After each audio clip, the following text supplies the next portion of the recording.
Um, Hello, this is Duncan Dix again. I'm interviewing presenters for the How Hidden Narratives Challenge Authority Conference.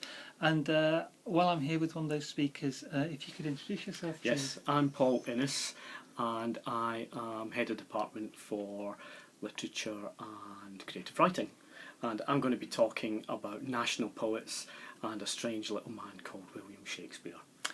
Fantastic. Can you tell us a little bit about how that feeds into the themes of the conference, please? At first sight, it doesn't.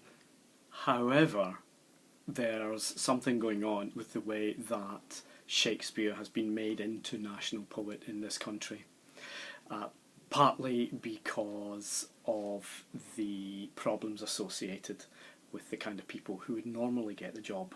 If you believe an epic poet should get the job, which is very common in Europe, then we have a shortage of them.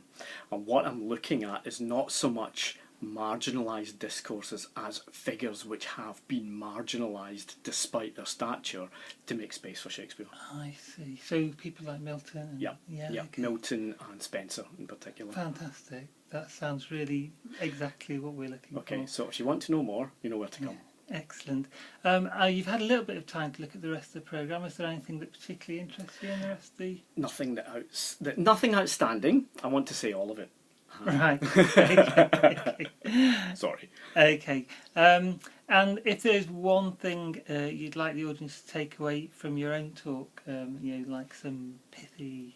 What would it be? Pithy stuff. Two things. One is some of what I'm looking at is interdisciplinary. And the second thing that I'm looking at is theoretical. I'm taking some concepts from translation theory in particular and adapting them to concepts of national poets. And this kind of use of interdisciplinary and theoretical material is relatively common in literary studies, but it's something that's worth thinking about from cultural work in general. Okay, so it's more like the framework for what you're discussing. Yeah. What I want to talk about isn't so much what I've done with this material, which has been published in one form or another, but why I made the choices I did. So I'm actually talking about the writing process, the construction process, rather than the material itself. That's great. If that helps. Dr. Paul Innes, thank you very much. Okay, no worries.